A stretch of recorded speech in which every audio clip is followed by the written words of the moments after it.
The stars shined brightly above the Nevada desert as Commander Alex Riley looked up at the night sky. Something felt different tonight. After 20 years in the Earth Defense Force, he had developed what his colleagues called a space sense. Tonight, that sense was screaming at him. His radio crackled to life. "Commander, we're picking up unusual readings at the edge of our solar system," said Lieutenant Fiona Miller, her voice tight with tension. Alex rushed back to the underground command center, taking the stairs two at a time. The large screen at the front of the room showed a cluster of objects moving toward Earth at impossible speeds. "How many?" he asked, his voice steady despite the adrenaline flooding his system. "At least 20 ships, sir." "Much bigger than anything we've ever built," Fiona replied, her fingers flying across the keyboard as she tried to get clearer readings. "Admiral." William Hudson joined them, his face grim. "So the day has finally come," he said quietly. "Alert all bases worldwide. Code Omega." Within hours, the strange ships had positioned themselves in Earth orbit. Their design was sleek and alien, with smooth curves and materials that seemed to absorb light rather than reflect it. World governments scrambled to respond, but no one knew what to do. This was humanity's first official contact with aliens. Dr. Eleanor Wright watched the ships from her laboratory at the International Space Agency. As the world's leading xenobiologist, she had spent her life preparing for this moment. Yet now that it was here, she felt only dread. "Dr. Wright," her assistant called. "The President needs you in Washington immediately." 24 hours later, representatives from every major nation gathered in the United Nations building in New York. Diplomat Catherine Martinez sat at the front, chosen to speak for humanity. She had negotiated peace treaties in the world's worst conflict zones, but nothing had prepared her for this. The large screens in the chamber flickered to life, showing a creature that looked almost like a tall, thin human, but with gray-blue skin and large, entirely black eyes. "People of Earth," the alien spoke in perfect English, its mouth moving strangely around the words. "I am Ambassador Zex of the Galactic Alliance. We have been observing your planet for centuries." Catherine stepped forward. "We welcome you in peace and friendship," she said, her voice clear and strong despite her fear. The alien made a sound that might have been a laugh. "Peace? Your species knows nothing of peace. Your history is written in blood. We have come not in friendship, but with an ultimatum." The room fell silent. "Earth will join the Galactic Alliance as a protected species," Ambassador Zex continued. "You will surrender all military capabilities, all space travel technology, and accept Alliance governors in all your major cities. This is not a negotiation." Catherine fought to keep her composure. "Perhaps we could discuss terms that would—" "There are no terms," the alien cut her off. "You have one lunar cycle to prepare for our arrival. If you resist, we will be forced to demonstrate our power in ways you will not enjoy." The transmission ended abruptly, leaving the world leaders staring at each other in shock. In the days that followed, chaos erupted across the globe. Some nations wanted to surrender immediately, seeing no hope in resistance. Others called for humanity to fight with everything they had. Admiral Hudson called an emergency meeting at the secret Earth Defense Force headquarters beneath the Rocky Mountains. "We always knew this day might come," he told the grim-faced officers gathered around the table. "That's why we've been preparing for the last 50 years. Dr. Wright presented her findings to the group. "Based on the limited data we have, the Ardaxians, that's Ambassador Zex's species, appear to be the dominant force in this alliance. They claim to have 17 member species, but I suspect many are not true allies but conquered peoples." Commander Riley studied the images of the alien ships. "Their technology is advanced, but not as advanced as they want us to believe. I've analyzed their propulsion signatures. They're impressive, but not beyond our understanding." "What about their weapons?" asked General Lisa Morgan, head of ground forces. "Unknown," Alex admitted. "But they wouldn't have given us time to prepare if they could simply destroy us with the push of a button." Admiral Hudson activated a holographic display showing Earth and its orbital defenses. "Project Aegis goes live today," he announced. "All the defensive systems we've been building in secret since we found the alien ruins on Mars 30 years ago. Catherine Martinez joined them later that day, her diplomatic mission having failed. They never intended to negotiate, she said, collapsing into a chair. This was always going to be conquest. Then we give them a welcome they won't forget, Admiral Hudson replied. Commander Riley was assigned to Luna Base, the secret facility on the far side of the moon. From there, he would coordinate Earth's orbital defenses and the small but powerful fleet humanity had built using reverse-engineered alien technology from the Mars ruins. As he prepared to leave, Dr. Wright pulled him aside. "I've been studying communications we intercepted from their fleet," she said quietly. "Alex, they're already calling us a resource species. Do you know what that means?" Alex shook his head. "It means they don't just want our planet. They want us. As workers, test subjects, maybe worse. The other protected species in their alliance? They're slaves, Alex." Commander Riley's jaw tightened. "Then we have no choice. Earth stands alone against them."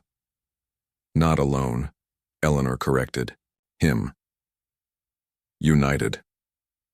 As Alex's shuttle rose through the atmosphere toward Luna Base, he watched the blue planet shrink beneath him. For the first time in human history, all nations were working together against a common threat. The old conflicts that had divided humanity for centuries suddenly seemed small and petty. His communication device beeped with an intercepted Alliance transmission. Reading it, his blood ran cold. The aliens had never planned to wait a full lunar cycle. The invasion fleet was already on its way. Earth had 1 week to prepare for war. The underground lab hummed with activity as scientist Ryan Cooper stared at the weapon before him. It looked like an ordinary rifle, but its insides contained technology humans had only begun to understand. Technology from the Mars ruins. "Will it work?" asked General Morgan, watching from the doorway.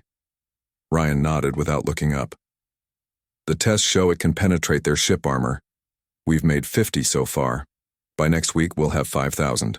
Above them, the world's governments publicly debated the Alliance's demands. Some leaders called for immediate surrender. Others demanded resistance. But this was all for show, a distraction while humanity prepared in secret.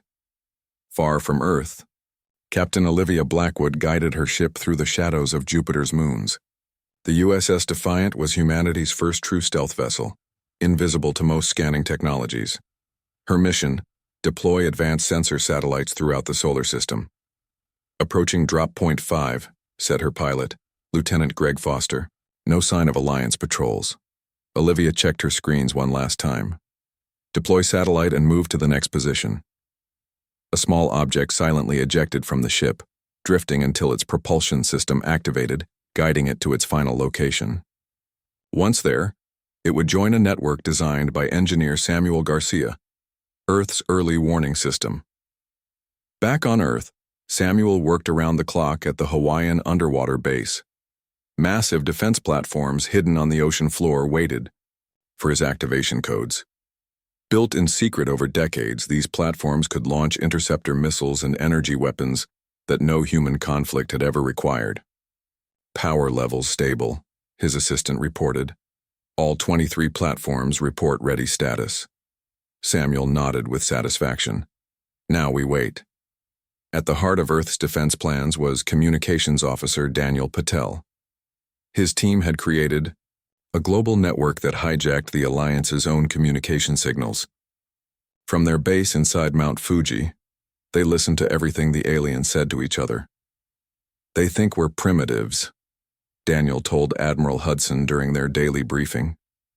"Their reports describe us as pre-space age savages with limited weapons technology." Admiral Hudson allowed himself a rare smile. "Good. Let them underestimate us."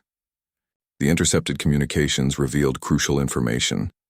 The Alliance was made up of 17 species, but most were subjugated races with little power. The Ardaxians, like Ambassador Zex, controlled everything. They had conquered dozens of worlds using the same strategy. Arrive with overwhelming force, demand surrender, then take what they wanted. What made the Ardaxians dangerous wasn't just their technology. It was their absolute belief in their superiority. In 10,000 years of expansion, No species had ever successfully resisted them. 5 days after the ultimatum, Captain Blackwood's ship detected movement at the edge of the solar system. "Admiral," she reported over the secure channel, "we have multiple ships entering the system, much larger than the first group. This is the invasion force."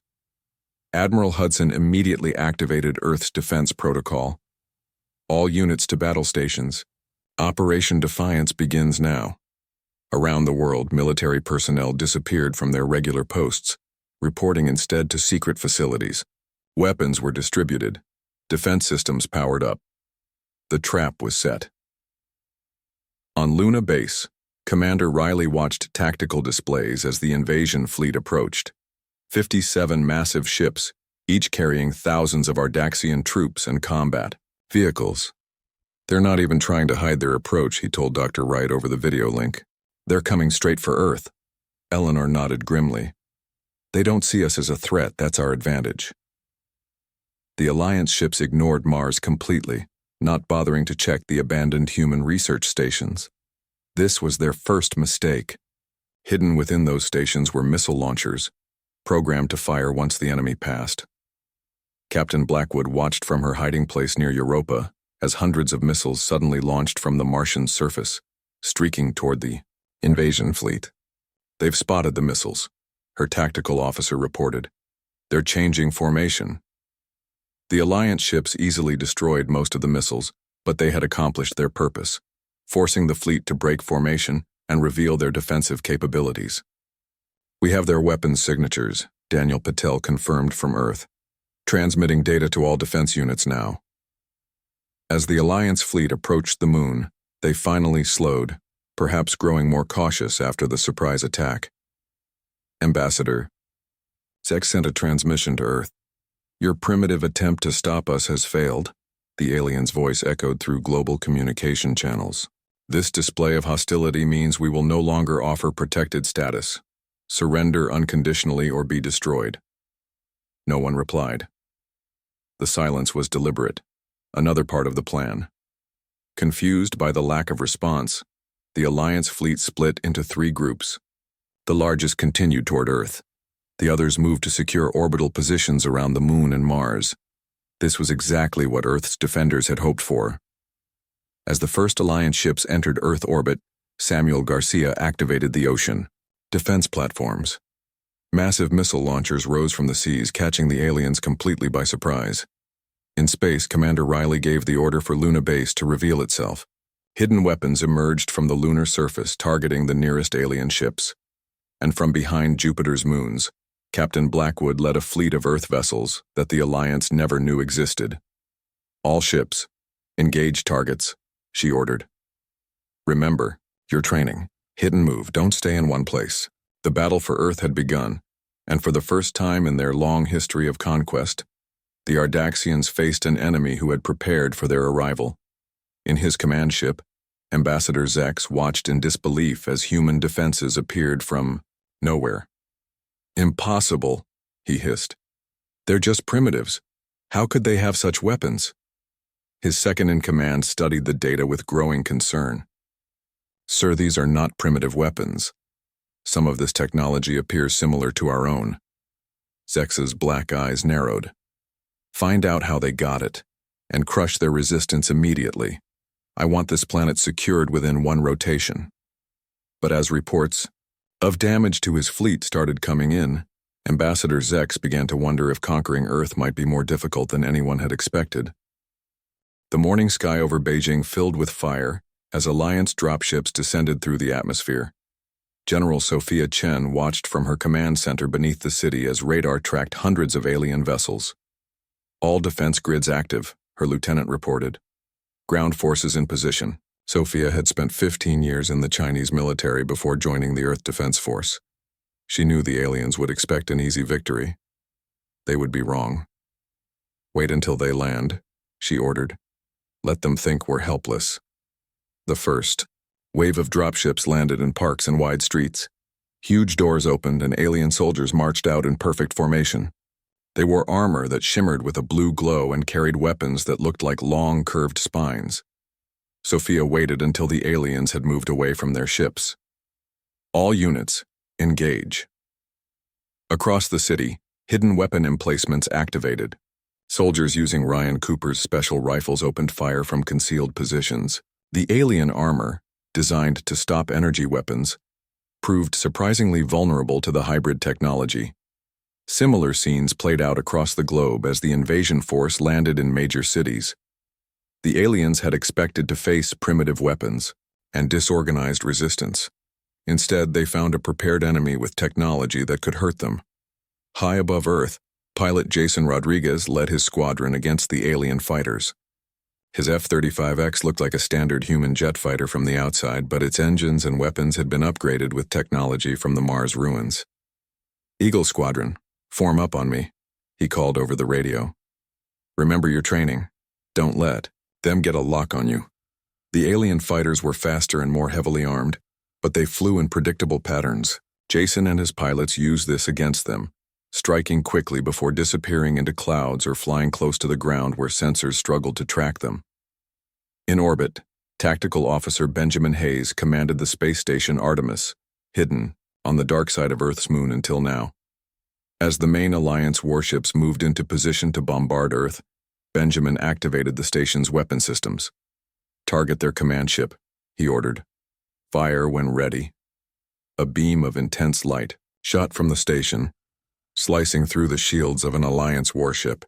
The alien vessel didn't explode but listed to one side, clearly damaged. "They're responding," his sensor operator warned. "Multiple ships changing course toward us." Benjamin nodded calmly. "Just as we planned. All units, execute pattern Delta." Small, unmanned combat vessels launched from hidden bases on the moon, drawing alien fire while Earth's actual warships moved into attack position. On the ground, the situation was more complicated. While military forces engaged the aliens in major cities, most civilians had evacuated to underground shelters or rural areas. Nicole Washington coordinated these evacuation efforts from a mobile command center. "We need more transport for the Chicago sector," she told her team. "The aliens have landed closer than we expected." Nicole had been a city emergency manager before the crisis. Now she led the largest civilian protection operation in history. Her job was to keep people safe while the military bought time. "The Patterson tunnels are open," one of her staff reported. "We can move another 5,000 people there."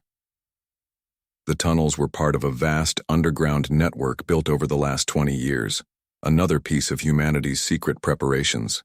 They connected major cities to shelter complexes deep beneath the Earth's surface. As the first day of fighting continued, the Ardaxians discovered that conquering Earth would not be easy.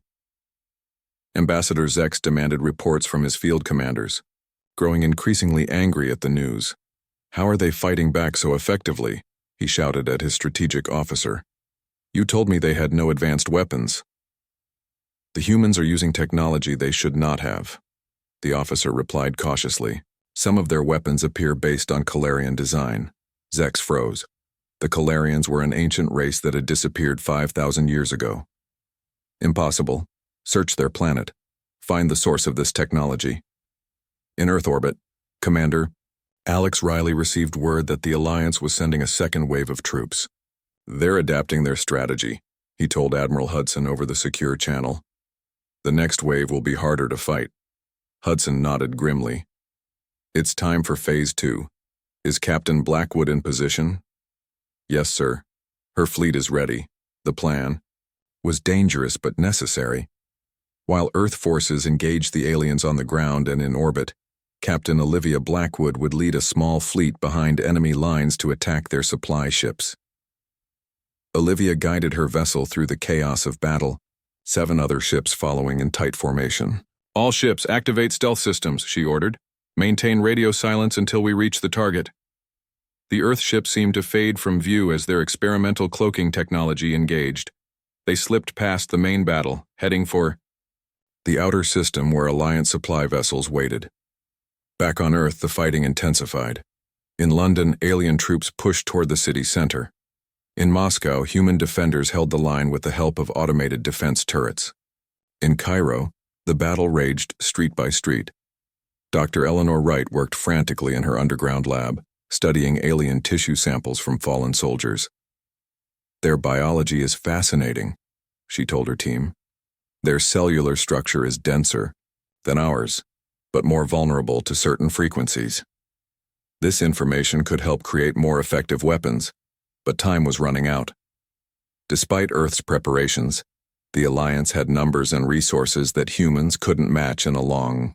As night fell across the battlefield, General Sophia Chen received alarming news. The aliens were deploying a new weapon, a massive walker that stood 15 stories tall and carried enough firepower to level a city. All units fall back to secondary positions, she ordered. We need heavy weapons to take that thing down. His command ship, Ambassador Zex, watched the battle with growing frustration. This was supposed to be an easy conquest. Instead, his forces faced significant losses for minimal gains. No species had ever resisted the Alliance so effectively. Sir, his communications officer interrupted. We've lost contact with the supply fleet. Zex turned sharply. What? How? Unknown, sir. They simply disappeared. Captain Blackwood's mission had succeeded. The supply ships were destroyed, and her fleet was already moving to its next target. The first day of the invasion was ending, and the Ardaxians had learned an important lesson. Earth would not surrender. The humans would fight for every inch of their world, using weapons and tactics the aliens had never expected. The real war was just beginning. 3 days into the invasion, Earth still stood. The aliens controlled parts of major cities, but their advance had slowed. Human forces fought back with unexpected skill and technology. Alliance commanders could not understand how a supposedly primitive species could resist so effectively. In a secret facility beneath Toronto, hacker Michelle Kim sat surrounded by screens showing alien code. She had been working for 72 hours straight, surviving on coffee and determination. I found it, she said suddenly, her tired eyes lighting up. Their communication encryption has a pattern. Admiral Hudson, who had flown in from the Rocky Mountain base, looked over her shoulder. Can you break it? Michelle nodded slowly. Not completely, but enough to insert our own commands. Give me 12 hours. While Michelle worked on breaking the alien codes, Special Ops leader Eric Johnson prepared for the most dangerous mission of the war. His team would infiltrate an Alliance command ship to gather intelligence and, if possible, sabotage its systems. The shuttle is prepped with the cloaking device, his second-in-command reported. But even with the stealth tech, we'll only have a 60-second window to board their ship. Eric checked his weapon, a modified version of Ryan Cooper's rifle. 60 seconds is all we need. His team of 12 soldiers had trained together for years. They were Earth's best, each chosen for both physical abilities and technical skills. If anyone could complete this mission, they could. The Special Operations Shuttle launched from a hidden base in the Himalayas, rising quickly into the upper atmosphere where Alliance ships patrolled. Their cloaking technology, reverse-engineered from the Mars ruins, hid them from alien sensors. Target ship in range, the pilot announced as they approached a mid-sized Alliance vessel. Window opens in 30 seconds. Eric felt his heart rate slow as he focused on the mission. Remember, our primary goal is the command center. We need their battle plans. The shuttle silently docked with the alien ship, attaching to an emergency airlock. Eric's team cut through the outer door and entered the vessel before alarms could sound. Move fast, stay quiet, Eric ordered as they made their way through the corridors. Their intelligence from intercepted communications had given them a basic layout of Alliance ships. The command center would be near the middle, protected by security checkpoints. The team encountered their first alien guards at a junction. Eric raised his hand and his soldiers fired in perfect unison. The guards fell silently, their armor useless against Earth's hybrid weapons. Meanwhile, in a laboratory beneath Brisbane, Australia, scientist Laura Wilson examined alien biological samples. She had discovered something critical about the Ardaxians. They can't process certain compounds found on Earth, she explained to her team. Their bodies reject them violently. This information led to a breakthrough in defensive technology, a gas that was harmless to humans, but debilitating to the invaders. Production facilities worked around the clock to manufacture canisters for the front lines. By the fifth day of the invasion, the situation had reached a stalemate. The aliens controlled orbital positions and sections of major cities, but could advance no further. Earth forces had established defensive lines that held against repeated attacks. Admiral William Hudson, now commanding from a mobile headquarters ship, recognized that the current situation couldn't last. The Alliance had more ships and soldiers than Earth could hope to match. "We need to take the fight to them," he told his command staff. "Strike at their leadership." The intelligence gathered by Eric Johnson's mission had revealed the location of the Alliance command fleet, hiding behind Mars, coordinating the invasion from a safe distance. Hudson's plan was bold, perhaps suicidal. A small force of Earth's best ships would attack the command fleet directly, while the main defense forces launched a major offensive to reclaim captured territory on Earth. "This is our only chance," Hudson told Commander Riley over a secure channel. "If we can take out their leadership, the invasion might collapse." Alex nodded grimly. "My ship is ready, Admiral. We'll get it done." On the sixth day, Michelle Kim's work finally paid off. She had created a virus that could infiltrate Alliance communication systems, sending false orders and creating confusion. "Upload it to all our transmitters," Admiral Hudson ordered. "Activate it when our attack begins." Across Earth, resistance forces prepared for the coordinated offensive. General Sophia Chen's ground troops were positioned to strike at alien strongholds. Captain Blackwood's fleet was ready to engage the orbital forces, and Commander Riley's strike team prepared to jump to the far side of Mars. The attack began at dawn. Earth forces moved simultaneously across all fronts, catching the aliens by surprise. The false orders transmitted by Michelle's virus added to the confusion, sending Alliance troops to wrong positions or making them hold fire when they should attack. In New York, human soldiers pushed alien forces back block by block. In Tokyo, resistance fighters used the new gas developed by Laura Wilson, forcing the invaders to retreat to their ships. In Cairo, automated defense drones reclaimed the city center. Above the planet, Captain Blackwood's fleet engaged the orbital forces. "Target their engines," she ordered. "Disable rather than destroy when possible." The battle in space was fierce but quick. Alliance ships, receiving contradictory orders, couldn't coordinate their defense. Many surrendered when they found themselves isolated and surrounded. Behind Mars, Commander Riley's strike force arrived near the Alliance command fleet. "All ships engage targets as planned," he ordered. "Focus fire on the flagship." The Earth vessels, though outnumbered, had the advantage of surprise. They damaged several Alliance ships before the aliens could organize a response. On the Alliance flagship, Ambassador Zex received reports of the attacks with growing horror. "How is this possible?" he demanded. "How can they be attacking everywhere at once?" His staff had no answers. The species they had dismissed as primitives was somehow coordinating a global counteroffensive with technology that matched or exceeded their own in some areas. As the battle raged around his ship, Zex made a decision. "Prepare my personal shuttle," he ordered.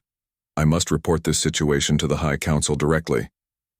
But before he could escape, his ship shuddered under the impact of Earth weapons.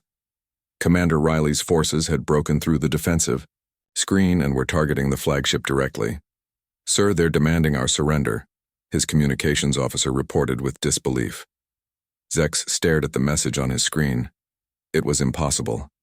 No species had ever forced the Ardaxians to surrender, yet here they were, facing defeat at the hands of a world they had thought would be an easy conquest.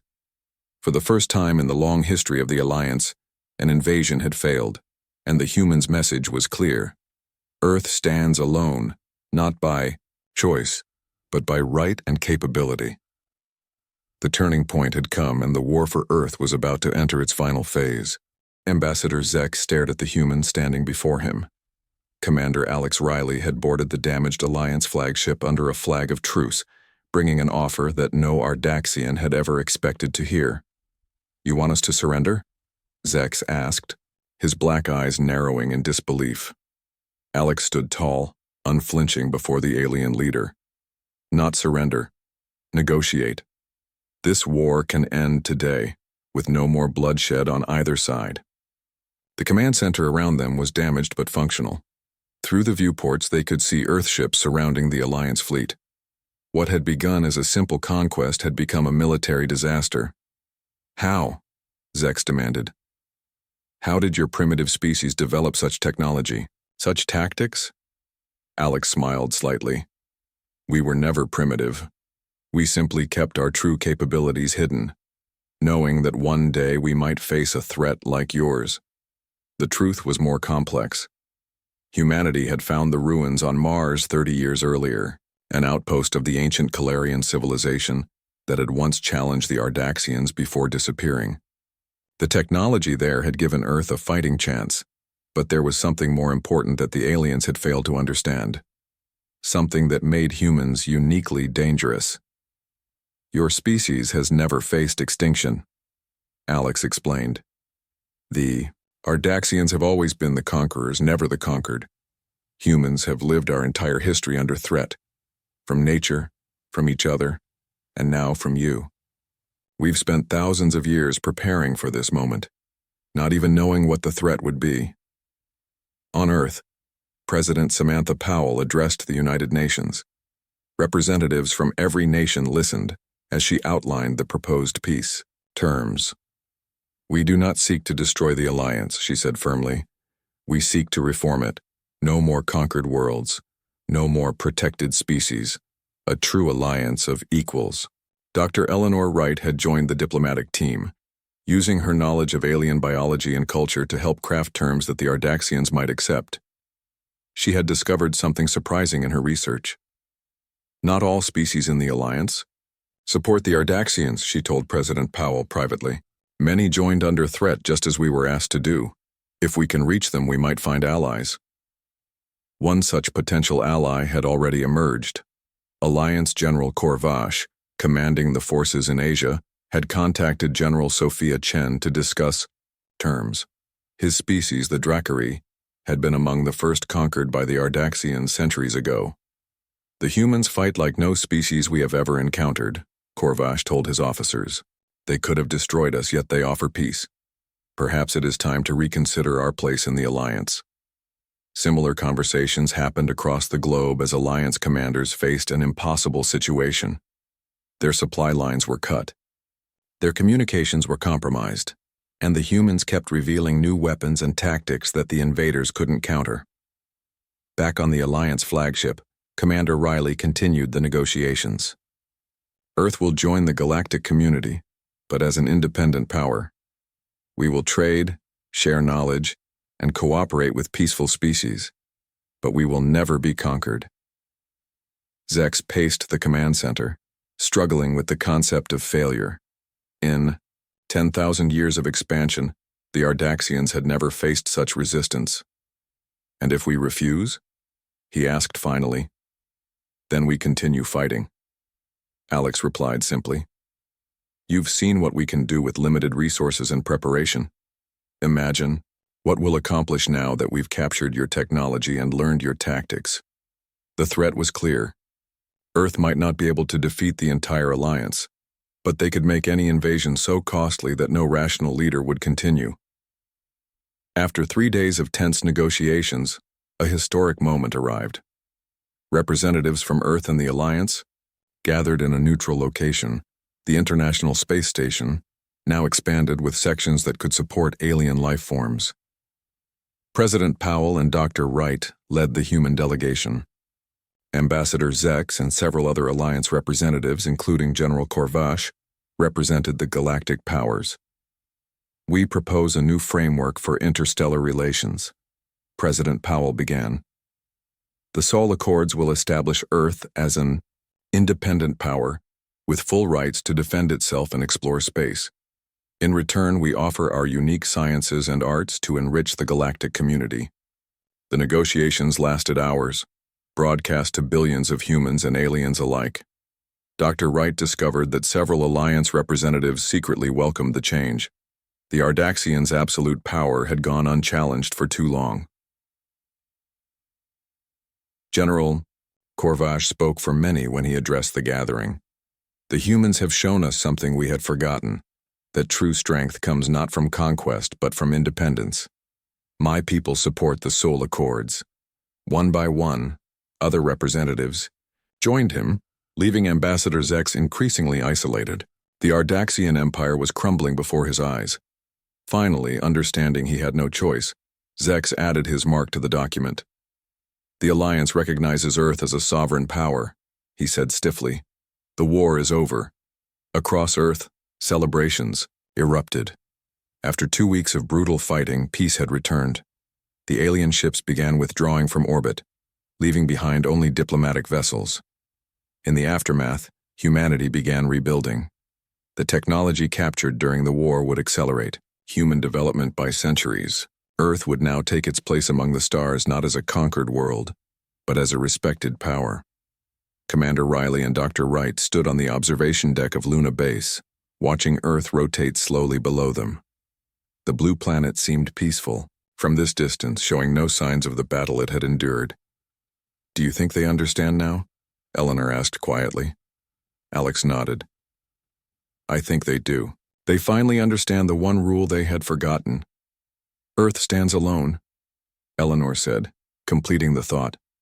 "Not because we want to," Alex added, "but because we've always had to. Our entire history prepared us for this moment. As Earth entered a new era, that lesson would guide humanity's path among the stars.